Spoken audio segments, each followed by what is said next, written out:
the blog that everybody waits for, that everybody has an opinion on, and the blog for which I get the maximum flack. But I don't mind that at all, because as supporters, everyone's very passionate about their side.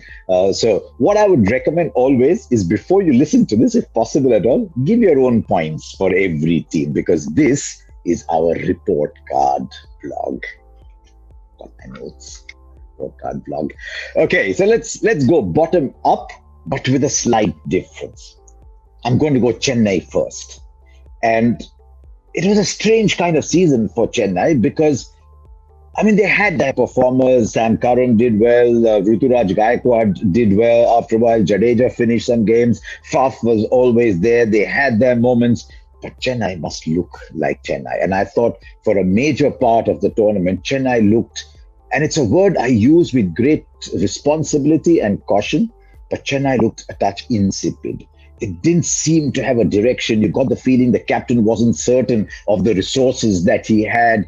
He seemed resigned, which is not a word you use with MS so often. So, no, even for the most diehard fans, you want to look forward to next year. I'm only giving Chennai a 4.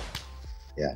Okay, what have we got next? Let's go with the Royals. What a side. They gave us such fantastic moments. They gave us a couple from Tewatia. Samson was fantastic in some innings. Ben Stokes provided that fantastic century. Jofra Archer just lit up the tournament. They had so many wonderful moments. I cannot believe where they finished on the table with talent like that. I just think that if Ben Stokes had come earlier, then they might have found a better rhythm. If he had been available to bowl, they wouldn't have been reliant on the slightly disappointing Indian seam bowling backup that they had for Archer. And I think there would have been a very different side. They would have figured out the logjam, who goes up, who goes down, what Butler does, what Stokes does. And I think there would have been a better side for it. But still, they gave us so many moments. They gave us some really memorable cricket. I'm actually, and you're going to raise an eyebrow on this, I'm actually going to give the Royals 6 for their performance this year. Okay, who's next? We are going with the Kings. A tournament of two halves, isn't it? I mean, so near yet so far, so near yet so far. And suddenly they get it right. And you say, wow, what a sight. And I have no hesitation in saying, if they had made it, and like every other team, they were literally a game or two away from making the playoffs, they might well have been the side that people would not have wanted to face. Because just look at the performances they got. Whether it was KL Rahul, Mayank Agarwal, Nicholas Puran, Mohammad Shami, loved the leg spin of Murugan Ashwin, Ravi Bishnoi, and of course, Chris Gayle himself. But they just had too much distance to cover. Gayle wasn't around for a while. They stuck it out with Maxwell. They got very little from Maxwell. They didn't get too much from Cottrell, not too much of Nisham either. And so it's always a difficult climb when you've started like that. But as I said, they were the team that maybe people would not have wanted to face in the playoffs. I'm still giving Kings a 6. Okay, what else do we have? Now we are going into the teams which have 7 wins. We're going to start with Kolkata. I look back at the season without keeping the numbers in front of me. And what is my image of Kolkata? My image is of a team that's scrapped, a team that's scraped through here and there. Dinesh Karthik does well in one game. Morgan does really well in one. Nitish Rana, with the stop-start season, does all right. Suddenly Shubman Gill has a good game. But it was impossible for the team to recover from an indifferent season for Sunil Narayan and a virtually washout season for Andre Russell. I mean, those are the two pillars around which the team has been built. And it didn't help them that their younger fast bowlers took a little bit of time to develop. As the tournament progressed, Mavi looked a better bowler. Nagarkoti looked a better bowler. Cummins came back strongly. They discovered Ferguson could do a little bit. I think they discovered their batting order better as they went along. Morgan had to bat up front. Karthik had to come down to finish. So the same team, I think, can play this tournament differently. So I'm torn between 5 and 6, but they had 7 wins. So I'm going with 6 for Kolkata. Then we come to Bangalore. Oh, They gave their supporters the widest range of emotions possible, and they had such good performance. The finest young talent to emerge this year, Devdutt Padikkal, Chahal, outstanding as ever. Siraj had his moments.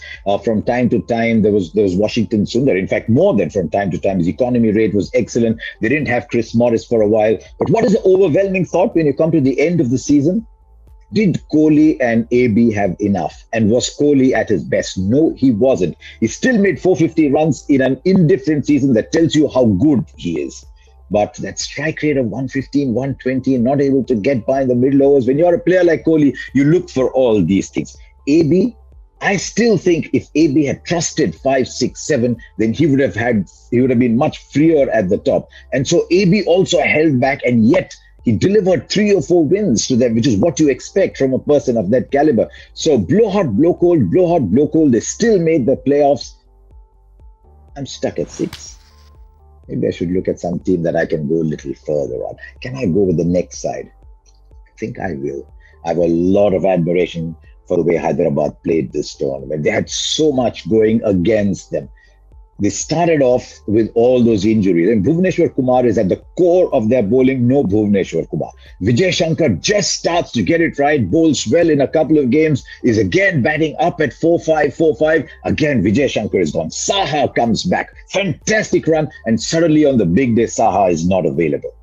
Once again, Warner delivers the runs. I thought Williamson was just brilliant. Every time he's asked to play a role, he went and played the role. Bairstow just tapered off a little bit. I think we'll hear a lot more of Samad in the future. Natarajan took one step after another. So they did the most. They made the most of all the players that they had available. That's a very admirable thing to do. They were a couple of overs away from making the final. I'm going 7 for Hyderabad. Right, that leaves 2 other teams. What do we do with Delhi? I mean, the way they started that tournament was fantastic. I still believe if they had got a little bit more from Prithvi Shaw, if they had got a little bit more from Rishabh Pant. I mean, look at Rishabh Pant. He's made to play this tournament. He's born to play here. And a strike rate of 110, 115, very, very indifferent tournament. It just looked like Rishabh Pant wasn't there. He lost his way, he was floating around. He's a far better player. He'll come back. Next year's tournament, he'll be far, far better. And I hope Prithvi Shaw is too. But look how good Shikhar Dhawan was when he came back. And the bowling of Rabada and Noke just lit up this tournament. Proper pace, both in Dubai and especially in Abu Dhabi. They got the conditions. Akshar Patel was good. They lost Amit Mishra. They lost Ishan Sharma. So remember, they lost a few players too. But Ashwin was had his moments. Akshar Patel was very good. And Marcus Stoinis really came good. I would have liked to see a little bit more from Shimron Hetmyer. Came good towards the last game. But I'm going to go with these rankings as they stood at the end of the league phase. So, qualifying, second year in a row, for giving their supporters something to smile about. 7. 7 to Delhi, which brings us to Mumbai. And look at all that Mumbai did right. They gave their players freedom. Quinton de Kock, Ishan Kishan, Surya Kumar Yadav rose several notches, transformed himself, became a wonderful finisher. Hardik Pandya finished some games for them. Kyron Pollard finished some games. You always want them to bat a little bit more, but the top order did so much. Trent Bolt, what a magnificent trade. Bumrah, after a slightly slow start, just hit the peak that we know Bumrah can. Maybe they would have wanted a little bit more from Pattinson or Coulter. Pattinson's season tapered off. Rahul Chahar was always there for them. And Krunal Pandya, well, he's there. I mean, just realize that they did all this without Hardik Pandya being able to bowl. And that is at the core of their balance. So in spite of all this, Mumbai Indians were the team that dominated the league phase of this tournament. So what do I do with Mumbai Indians? I thought 8.5. Now they dominated. I mean, they lost the last game, but by then it was all over. Mumbai Indians, 9. Yes, they were that good. So there you are. What do you think? I know there'll be a few, did he really say that? There'll be a few, what's he on? But this is the fun part of doing blogs like this. Do on yourself. It's always great fun.